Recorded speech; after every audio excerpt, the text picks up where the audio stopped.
Hi, everyone. Welcome to our 2022 Funding Opportunities webinar, where we're going to review information and take your questions about ACTA's Apprenticeship Program and our Living Cultures Program.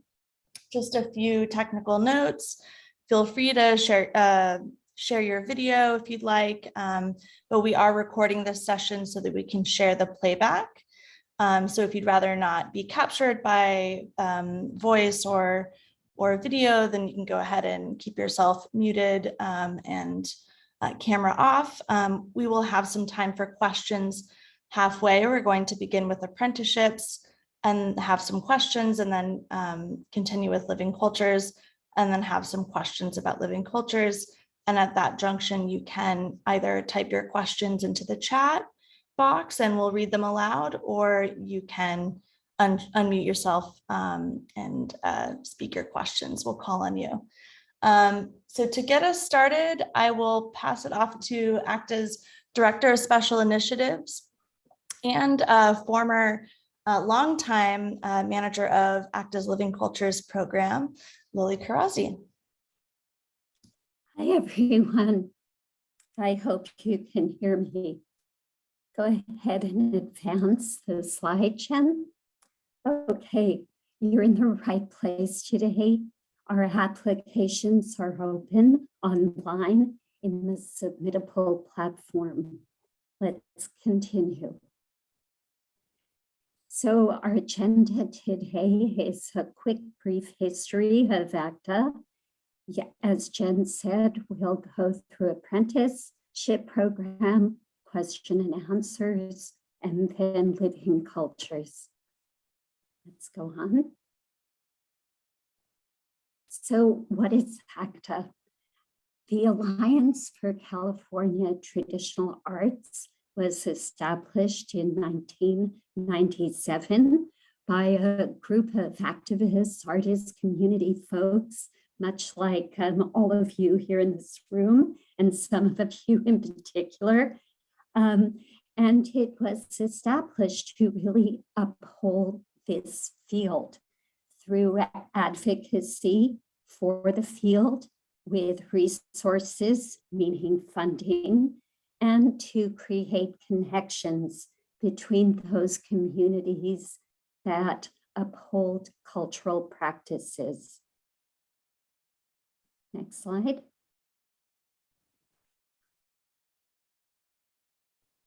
Next slide, Jen. Okay, so what are the traditional arts? Actually, they are characterized by several things, among which are a common heritage. It could be an ethnicity, language, family, shared religion, shared practice through an occupation like leather working, basket making, longshoremen, for instance, sharing their tales, or it can be characterized by a shared region, such as a Pacific Islander region.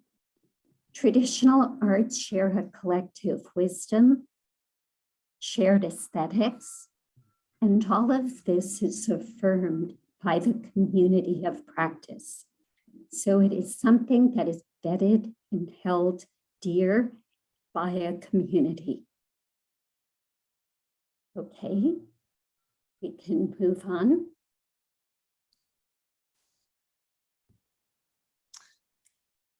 All right. Yeah. Hi, everyone. I'm Jennifer Jameson with the Alliance for California Traditional Arts. I manage our apprenticeship program, and I'm excited to share with you all about this upcoming 2022 cycle. I see we're still letting some folks into the room. So yeah, the application is now available to you online via the Submittable platform. You can find it on our website by going to the URL listed at the bottom of this page, actaonline.org/apprenticeships. This is a $3,000 contract for individual artists, and the deadline is April the 26th. So the apprenticeship program contracts California-based mentor artists for $3,000 to offer intensive one-on-one training in a specific traditional art form to an eligible California-based apprentice for 6 months up to a year. So it's a pretty flexible timeline. And this year, the cycle will be supporting activities between July 15, 2022 and June 30th, 2023. So just a couple of weeks short of a year. The apprenticeship program has an express focus on cultural transmission. So one-on-one learning, intensive one-on-one learning between a mentor artist and an apprentice. Together, the two practitioners or artists will sort of self-determine a curriculum and work plan over, again, 6 months up to a year. And then at the end of their time working together, they will put together some kind of community-based public presentation at the end of the term. And that presentation is really meant to highlight the apprentice's learnings and growth. So we're really centering the apprentice there. This is highly flexible. It can be very low-key. It can be very formal. It can be online. It can be in person. Of course, if it is in person, we want to make sure that we're observing our county's COVID guidelines at the time, which are ever changing, but it's rather flexible. And again, folks will apply and they can decide between themselves what works best. If they'd like to really have a focused apprenticeship, we need them to be working together regularly at least 6 months out of the project timeframe. But they can work together for closer to a year if they really want to sort of take that full time frame to work together. So who can apply? The mentor artist and apprentice self-select, and they must submit an application together. So I'll give a preview of this later in the session, but we actually have a new capability on the Submittable platform to collaborate on an application, almost the way that two people can collaborate on a Google Doc or something like that. So while there is one primary applicant, apprenticeship teams can invite each other to answer certain questions. It's a pretty handy functionality this year. But they're self-selecting, they're identifying, okay, sometimes the mentoring artist is really searching for a good apprentice to take on. And then other times it's more the apprentice who's looking for, someone who can really help them build on their already established skill, and they're seeking out an appropriate mentoring artist. Mentor artist is someone who is recognized as an exemplary practitioner of a traditional art form by their community and peers. And then a prospective apprentice should demonstrate an intention to enhance their established skills and cultural understanding of the art form by working with the mentor artist. So generally with this program, with the apprentice, you want to make sure that the apprentice isn't starting at square one. We're really looking for apprentices who already have some skin in the game with that practice and are ready to deepen their learning. And both participants must be based in California, and the mentor artist must be authorized to work in the US. So who is ineligible? So if you received last year's apprenticeship, then you need to take 1 year off between applying again. And then just a few other kind of particular stipulations around areas where the apprenticeship is not really focused. So recreations of historic traditions that attempt to reenact lifestyles from the distant past. So for instance, this is a program that's really focused on living history.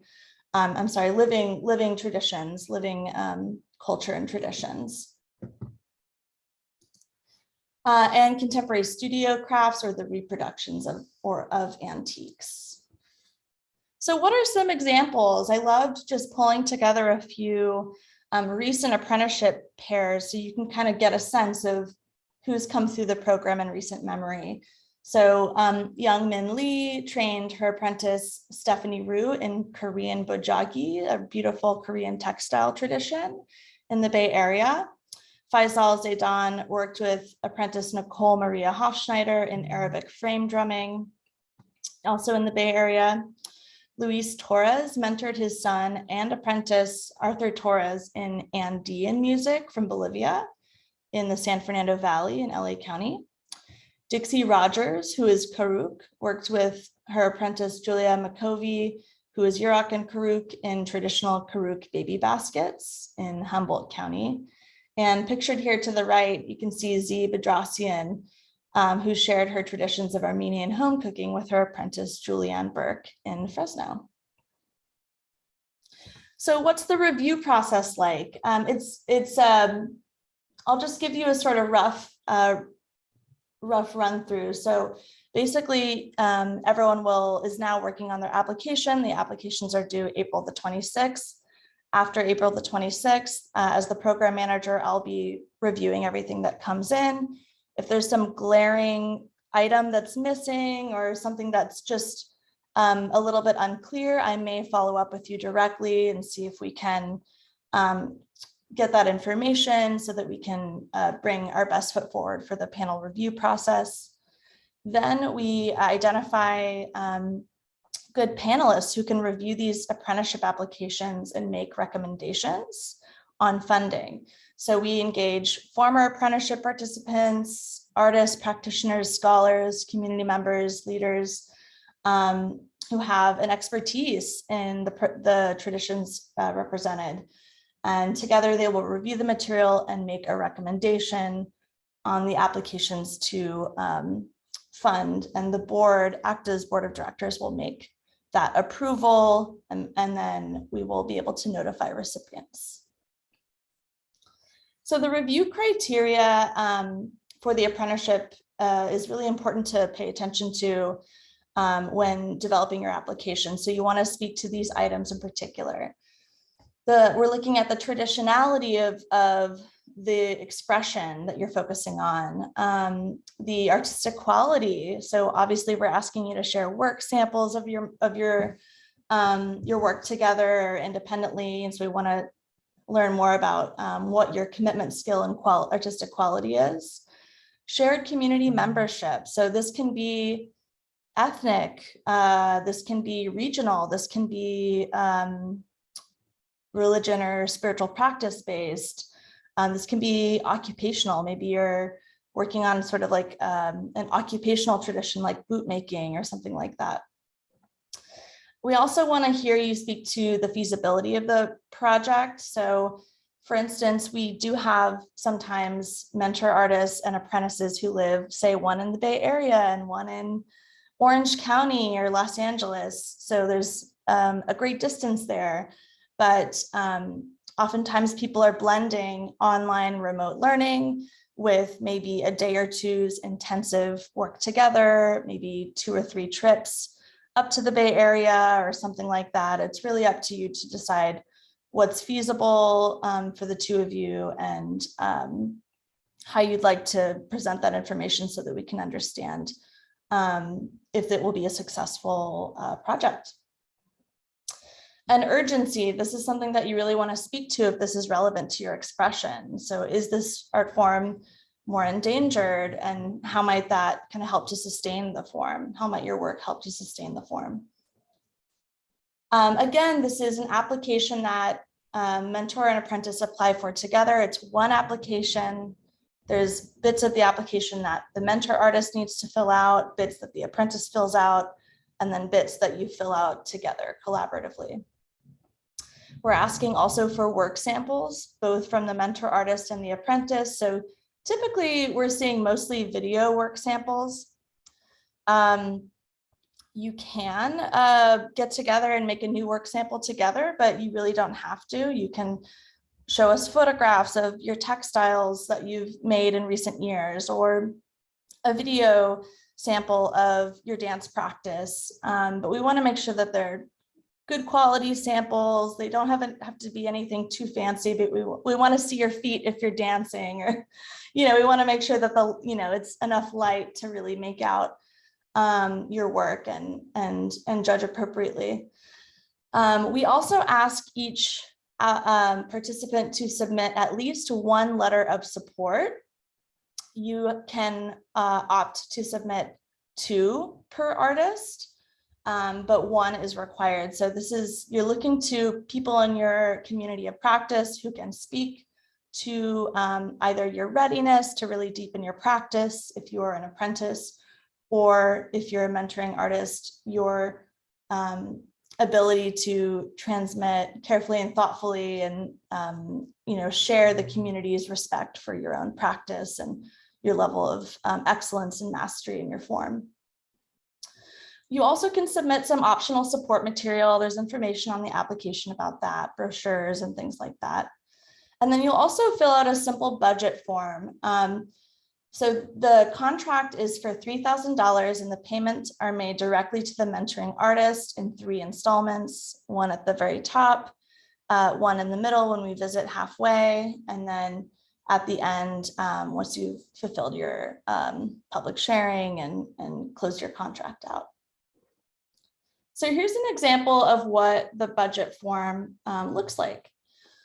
So this is really flexible, and it's really more of like a storytelling tool of what it might take to successfully carry out your work together. So if you feel strongly that you want to allocate the full $3,000 to the mentor artist teaching fee, that's absolutely fine. But if, say, you're working with textiles, you need to budget for fabric, you need to budget for yarn or embroidery threads, you can help us to understand what it will take by showcasing some of the fees that you'll take, some of the ways that you'll distribute that $3,000 via your budget form. You also can showcase any proposed travel, and it's a pretty simple budget form on the Submittable platform. It will calculate your travel for you. Okay. Oops, it's the Spanish form. So timeline, again, we're looking at April 26th at 11:59 p.m. Pacific. That's when the application will close.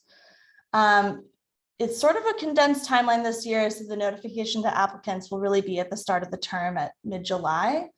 And you'll be able to get going as soon as you're ready. And again, the apprenticeship period is July 15, 2022, up to June the 30th, 2023. So you can work together for as little as 6 months and up to just short of a year. And at this point, we can take some questions about the apprenticeship program. I'm here to answer any questions for you in English, and we also have our wonderful colleague, Betty Marin, who will take any questions in Spanish, since we have the application available both in English and Spanish. And for Spanish speakers, you also might want to come to our March 16th webinar, which will be bilingual in Spanish and English. And yeah, and just reach out either way. Okay, I see one question from Joyce saying, hello, does the letter of support need to be in English? People I might ask for a letter from the community of practice I come from aren't all proficient in English. Great question, Joyce. No, it does not. This happens frequently in our program. It does not need to be in English. If you submit an application in a different language, we will be on our side, we will be engaging a translator to translate that letter so that we can take that letter to the panel review and folks who don't speak that language can also read it. I see another question. Would the travel portion of the budget also be paid directly to the mentor artist for them to reimburse the apprentice? So yes, so the funds are directly submitted to the mentor artist. The mentor artist really manages the funds because it is actually a contract rather than a grant. So we're essentially contracting the mentor artist to work together with this apprentice and really, offer these intensive lessons. It's really kind of a conversation that you two have together about if you'd like to sort of, earmark some of that $3,000 contract toward travel funds, toward expenses, and that's managed directly between you and the mentoring artist. Another question from Parvati: can the apprentice be a minor student of the artist? I hope I'm answering that question correctly. Feel free to unmute, Parvati, but the student can certainly be a minor. There are no age limits, but of course you do want to put forth an apprentice who is clearly and demonstrably ready to endeavor into this intensive study, and you can demonstrate that via work samples and letters of support, etc.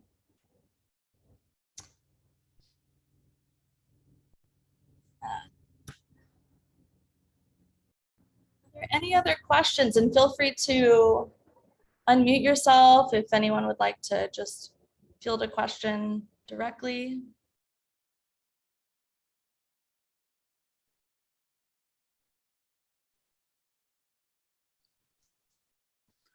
Hi, Jen. This is David Roach.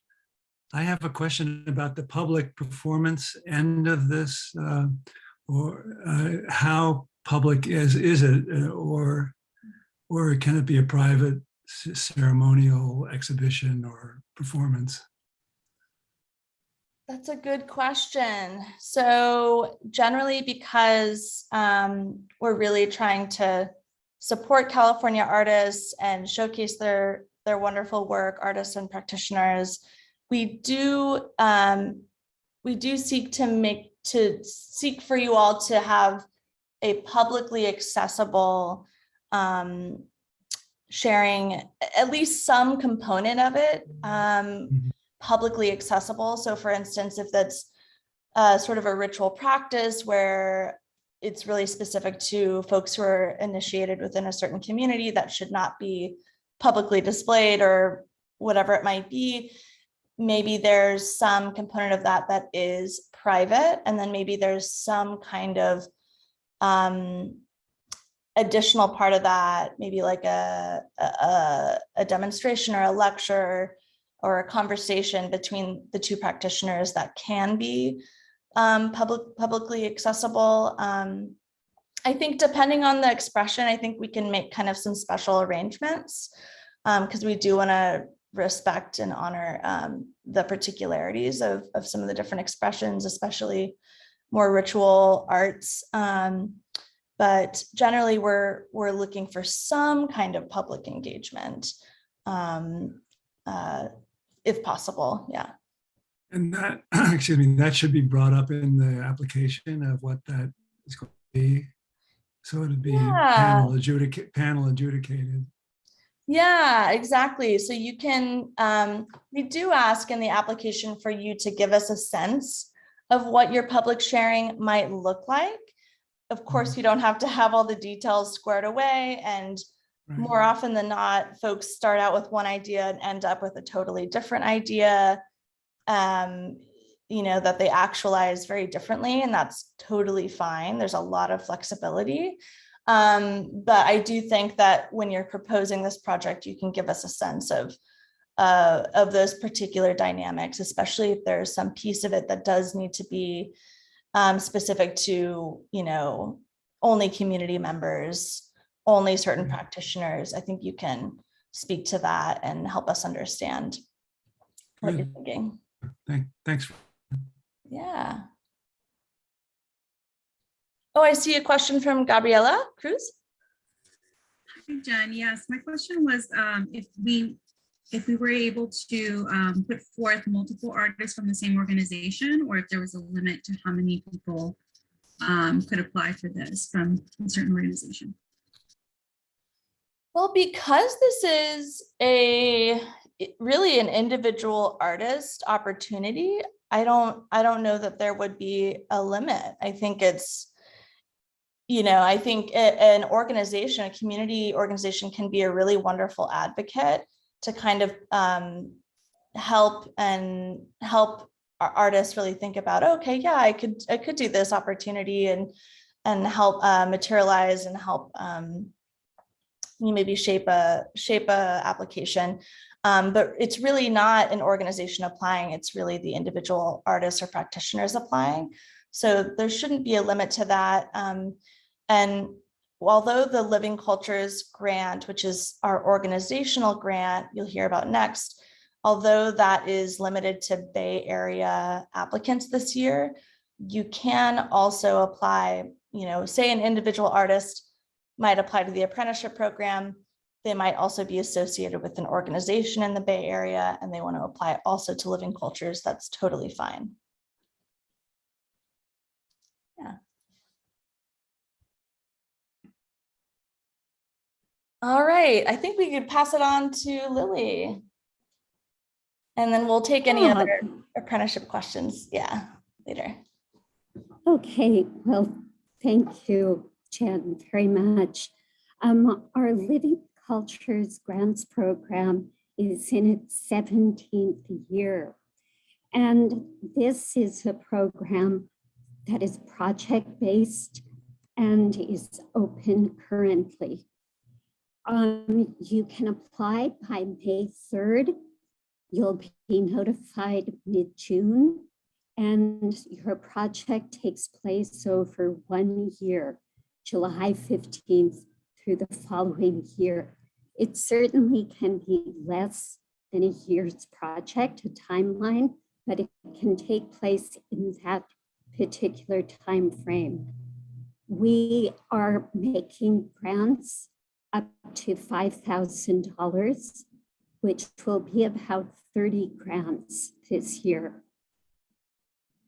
So if you are unable to apply by internet and the Submittable platform, please reach out to the program manager who will then give you instructions on how to apply in the old-fashioned paper way. But we really encourage you to go online. Next slide, please. So what's new this year is pretty significant. This year, we are just in 10 Bay Area counties. And the reason for this is primarily due to funding sources. We have dedicated funders who are supporting us, and that's the Walter and Lise Haas Fund and the Hewlett Foundation. And we will be just concentrating on 10 Bay Area counties. We hope this will change in the future, but this year it's 10 counties. The other eligibility requirement is that you must have an organizational budget of under 250,000. Next slide, please. And of course, what does this mean? It means if you're a nonprofit or if you're a tribal entity based in these counties, most of our grantees are well under 250,000. If you're a community group and still would like to apply, which we would encourage, you may work with a fiscal sponsor, and your fiscal sponsor does not have to be in the 10 counties. They can be based anywhere in California, but your community group must be based in these counties. I would also like to point out, if you've been a grantee for the past 3 years, we ask you to sit out 1 year before applying. And the last eligibility requirement is if you are supported by the Hewlett Fund or Walter and Lise Haas Fund, please sit out from Living Cultures. Next slide, please. So here are some examples of what we fund. And the basic tenet of Living Cultures is a question back to you, which is, what do you need to sustain your practices? What does your community need to continue with cultural transmission? So for some, it's workshops and gatherings. It can be the creation of material, the acquisition of an important item. And I'll give you an example of that. We had a request some years ago to purchase a gagaku traditional drum made in Japan, which would then be used in California. We also support intergenerational classes, which are educational classes.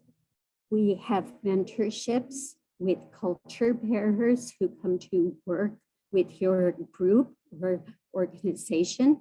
This is not the same as an apprenticeship, but it would be bringing in a particular cultural expert, a renowned teacher, someone who would help bolster the community. Next slide, please. So sustaining traditional arts into the future with purchases, I just referred to the drum, but it could be equipment that's really essential for you to keep working, doing what you need to do. This perhaps is some sort of website improvements that would help you continue outreach in these, really difficult pandemic times. It could be documentation of traditional arts. It could be the skills, ceremonies, knowledge of culture keepers.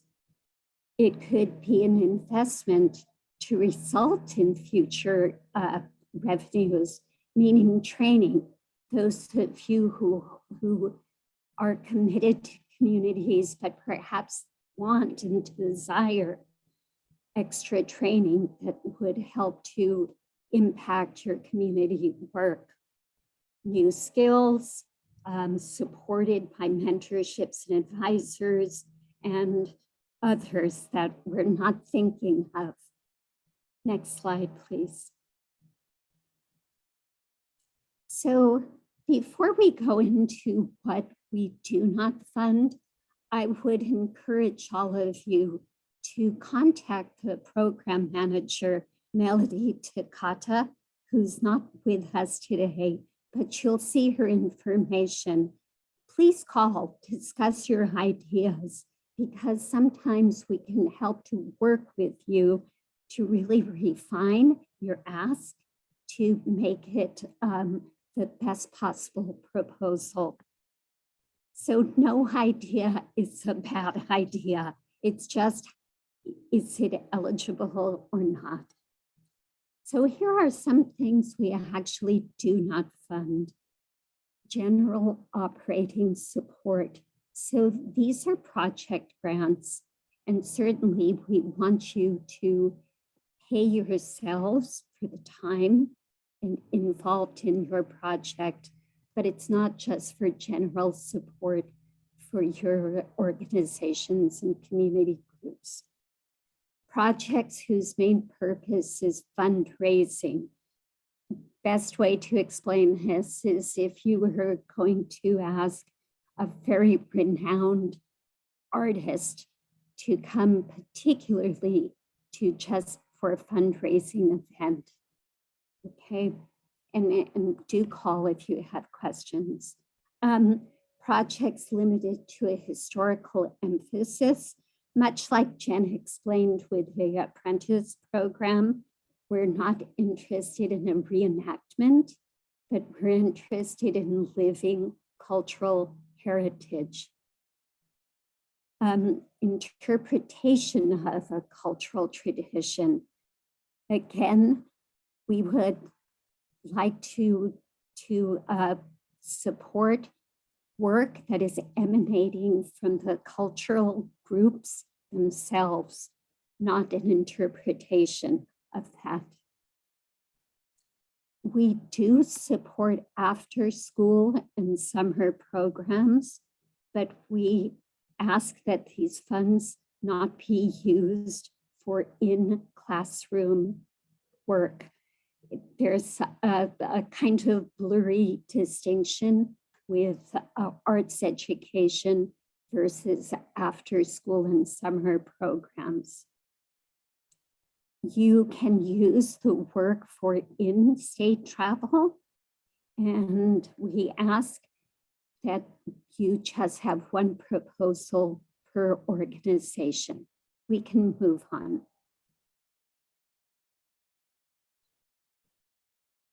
Go ahead, Jen. Thank you. So as Jen pointed out very well, our review criteria is very similar.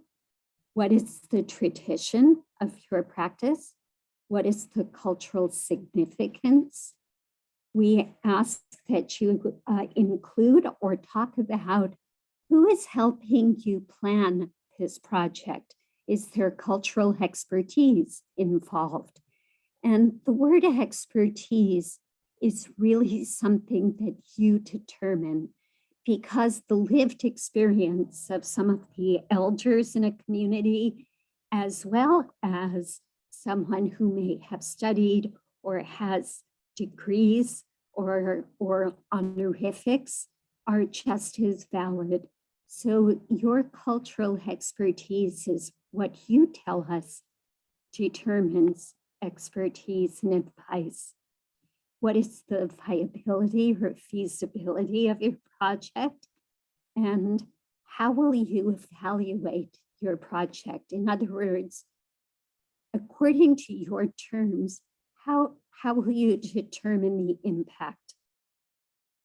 And is there community support? So all of this will be gleaned from you in your proposal. Next slide, please.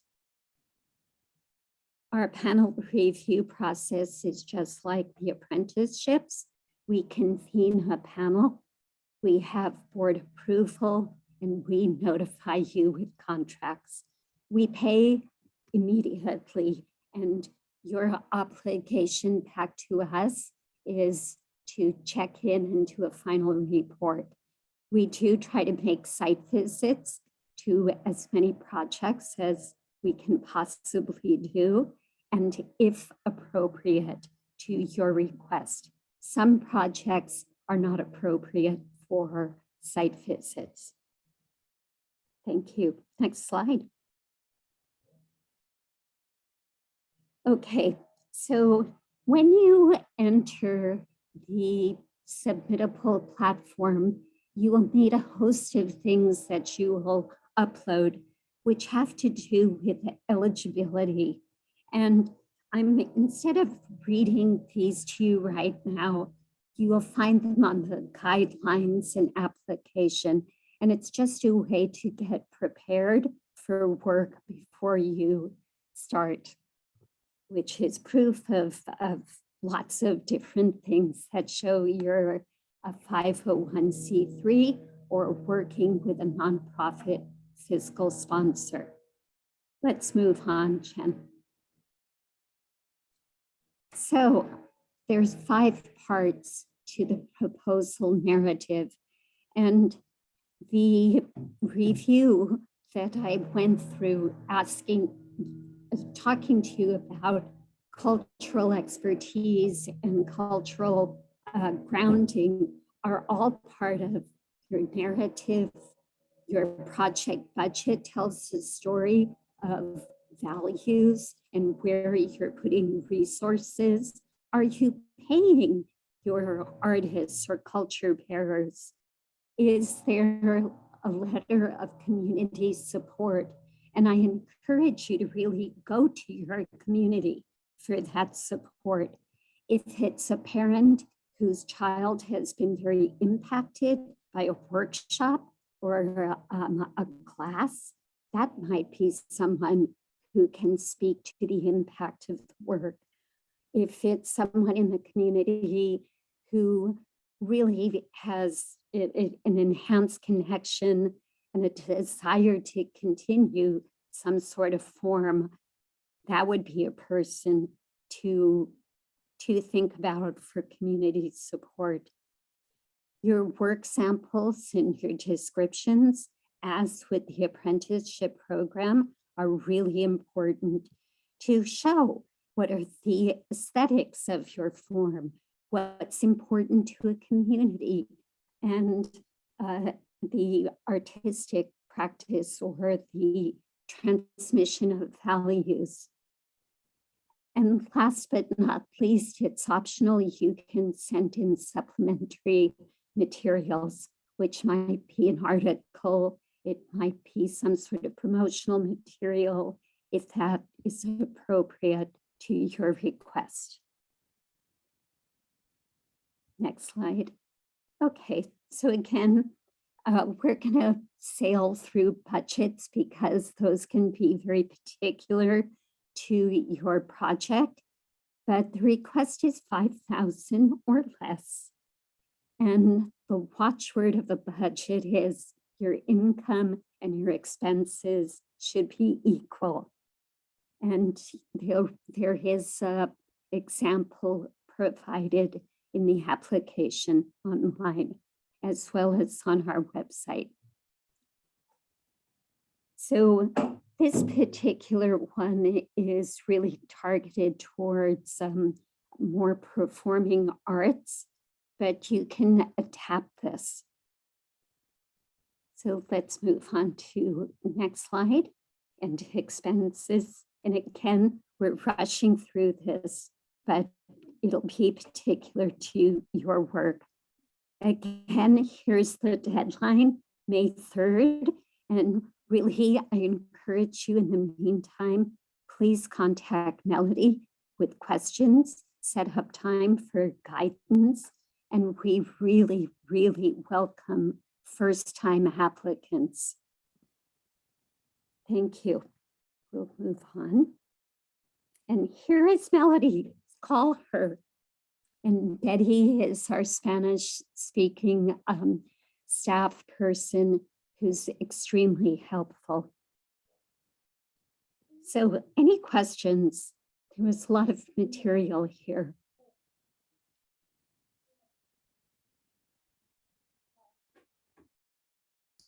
And at this juncture, we could field both questions for living cultures, as well as any other remaining questions for the apprenticeship program. And if you missed the apprenticeship piece of the presentation, we are recording this and we will share the playback.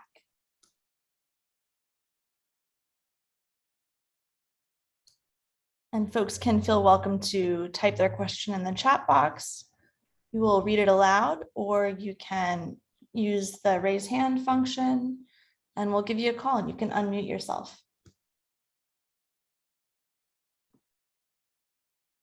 Yeah, I would like to just add, because Living Cultures is project-based, you do not have to come up with a new project, meaning what is different about this particular fund, it's there to support what you need. And sometimes that means ongoing work. So for instance, if you have ongoing classes or workshops that are really effective, but in fact, culture bearers or teachers are not paid enough, this could be an opportunity to really bolster programs like that. Certainly the idea of new is slightly different in our field. And of course, it can be a new project. Perhaps you're ready to take on new repertoire or a new production of some sort that would stretch what you're doing in terms of impact. That's an idea of new.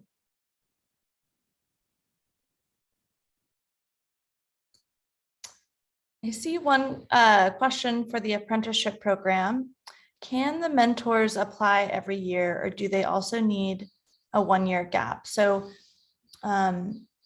if the mentoring artist received it the previous year, they do need to take a 1-year gap between applying again, sorry.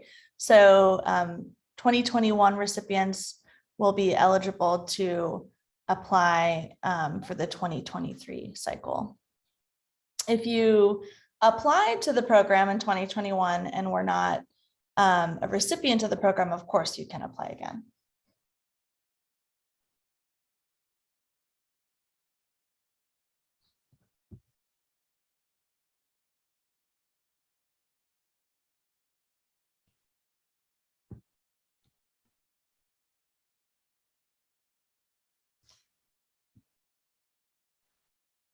Hi, I'm sorry. I think I missed the beginning of this. Well, actually, I did miss the beginning of this presentation. So sorry if my question is redundant, but I was curious for the apprenticeship program. That's the like one-on-one where you meet with the mentor, right? Okay, cool. And is it more favorable to come up with like a project, or can it just be like lessons where you're like continuing your knowledge? Because I'm the student applying on behalf, or just like kind of leading the application. Should I be proposing an actual project? Yeah, thank you for that question. So yes, it's important to together identify a bit of a focus for your application and for the apprenticeship. So for instance, oftentimes folks will, be already, a student have a certain expression or form, but they're really interested in sort of going deeper with a certain technique or style or repertoire of this form. And so this is a really good chance to sort of identify usually one, but sometimes a few different areas of focus that you're really focusing the apprenticeship on. And that's really what the questions in the application will guide you to speak to. So together you'll determine with your partner, what is the real particular focus of this apprenticeship? And you'll speak to that together, you'll speak to it independently. Thank you. And another question is, when people are paid out, is the person leading the application paid out, or is it go straight to the mentor? How does that work?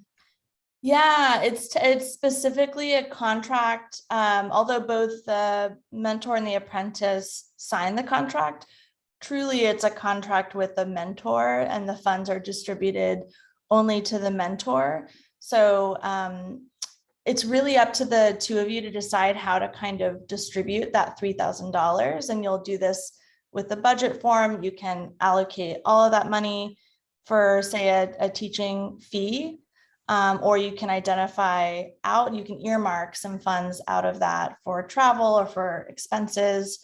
And of course, it's flexible.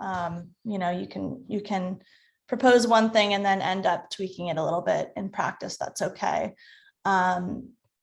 But the mentoring artist is truly managing the money and will receive like a 1099 tax form at the end of the year. Thank you very much. Yeah, I have another question. What kind of report on the project progress is required for living cultures? And we require that if your project changes in any way, that you let the program manager know what changes. And certainly things do change with best laid plans or how things develop. So you are required to give us a final report, and there's a final report guideline to help you with that. But it's a really good idea to be in touch, because it's an opportunity, one, to teach us more and I mean the field, more about your work. We can help if you've got a public program of any kind to publicize it with our New Moon newsletter or social media. But as I mentioned, not every kind of project, particularly if it's for within a community, like a ceremony that would be utilized if we supported regalia making for a particular coming of age ceremony, which we have done for our First Peoples tribes up in Northern California. So while it's not appropriate for us to be invited to that, we were able to support the creation of that work. So I hope that answered your question.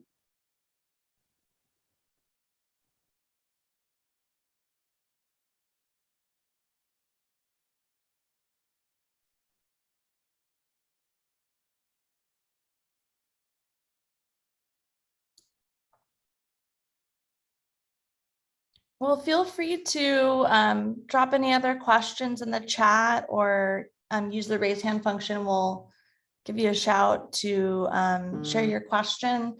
But at this juncture, we're going to actually give you a bit of a preview of an application on the Submittable platform, give you a quick overview so you know what to expect, and we can answer any technical questions related to Submittable. I mean, to an extent, and then the Submittable team will have the slightly more technical answers for you.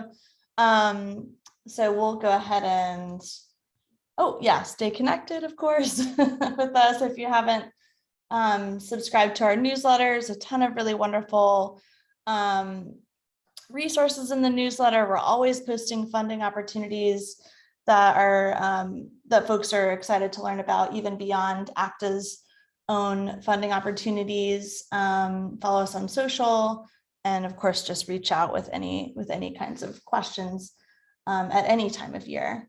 So let me, give me a second while I kind of rejig the screen share. Let's see.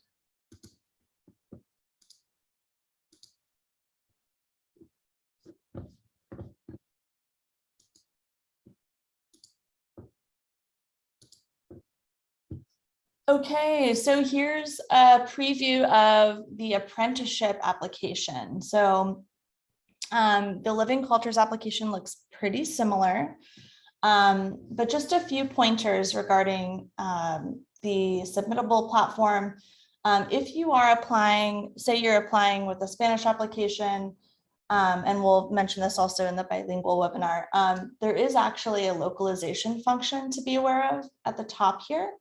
So you can choose your other language, and this will change like some of the Submittable specific buttons into that language. And of course, the application itself is translated by ACTA. So that's good to be aware of. When you're applying, you will be asked to create a Submittable account, or you might already have a Submittable account from another application that you worked on. And this allows you to work on the application in stages, so you can get a little bit done, you can save your draft, you can come back and pick it up later.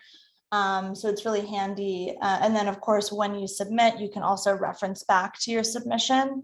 And the primary way that we have been communicating with applicants is via the Submittable messaging tool. So you'll get first notification of essentially award or decline via the Submittable email messaging system, which would forward to your email. So do make sure to kind of whitelist any Submittable emails so you can get a confirmation that your application went through, so you can get any other follow-up or questions that we may have, say if we're trying to track down a certain letter of support or something like that. And again, this is specific to the apprenticeship program this year, but there's a new functionality with Submittable where you can invite collaborators. So again, it's sort of like working on a Google Doc with two people where, you know, you can fill out some questions, your collaborator can fill out other questions. You can see which question they're on because it will highlight it. I'll show that to you in a second. But that's a neat tool if you want to do that rather than doing a lot of copy paste transfer. So here are the guidelines. It'll look similar for living cultures where you'll have all the guidelines that you need to know for the application. And this is what that collaboration tool looks like. So if you do invite a collaborator, you'll be able to see which question they're on highlighted. So you'll want to make sure to not be typing in that field until they're off that question. Yeah, both with the Apprenticeship and Living Cultures program, please do reach out, you know, let us know what questions that you have. If you are having any technical difficulties, we can provide some support. If you have specific ideas you'd like to run past us, we really love touching base and just hearing what you're thinking and providing a little guidance. So, oh, I have to sign in. Let's see here. I guess I could sign in real quick. So you do have to sign in. I'm going to see a little behind the scenes here for a second.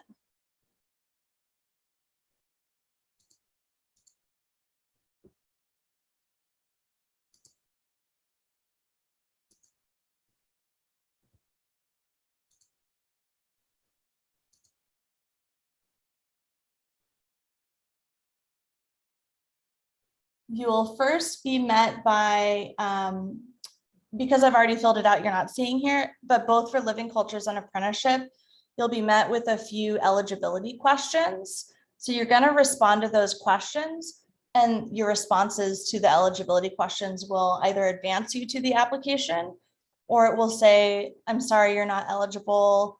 You know, please reach out for any questions regarding that. And so, for instance, it might be that you received the apprenticeship last year, which means that we're asking you to take a year off, or you might be based in San Diego County for Living Cultures when this year we're focused only on San Francisco Bay Area counties.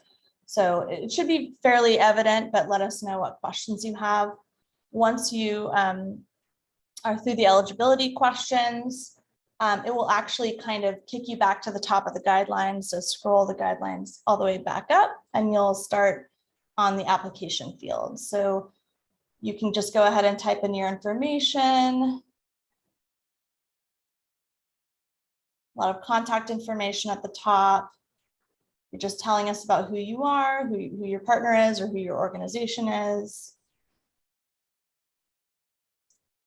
And then you'll have a chance to submit work samples. So for Living Cultures and Apprenticeship, we're telling you, you know, what we're asking, we're clear about what we're asking for. So if it's a sort of visual arts expression, we might be asking, we're asking for 5 to 12 images. You can also submit a video if you'd like to. For performing arts, it's a little bit more video, audio focused. And here's where you'll upload or link to that material. Acceptable files are listed here. Let us know if you have any technical difficulties around this. So in this case, the apprenticeship and the mentor artist will fill out all this information, letters of support. And then here's where you'll respond regarding from the apprentice's perspective for the application, and then the mentor artist. Oh, I'm sorry, I got that wrong. So this is the overall description that both of you will speak to, and then the mentor artist will respond, and then the apprentice will respond. And then here's where the budget form is. So both of these forms, Living Cultures and Apprenticeship, are the same, similar in this functionality where you can type in some information, type in a number, and it will actually total it. So say you wanted to add some more, let's say 500, you'll see that it will total automatically, and similarly with mileage, it will automatically calculate your mileage based on the current IRS mileage rate. For apprenticeship, you want to make sure that your total is 3,000. And then you'll just check these last items, hit submit, and then you're done. Any questions about the Submittable platform?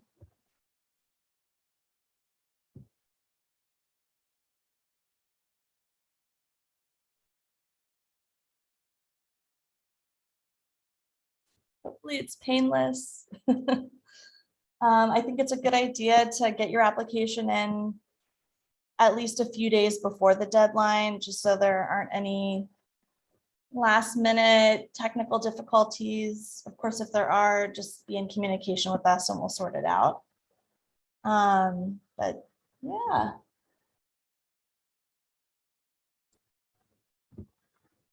So that's it. If there aren't any other questions, and we're here for you, feel free to just reach out to myself with the Apprenticeship Program and Melody Takata with the Living Cultures Program. And we're really excited to be in community with you all and learn about your work. Thank you all. Good to see you. Thanks for attending. Thank you all. Thank you. Bye. Bye.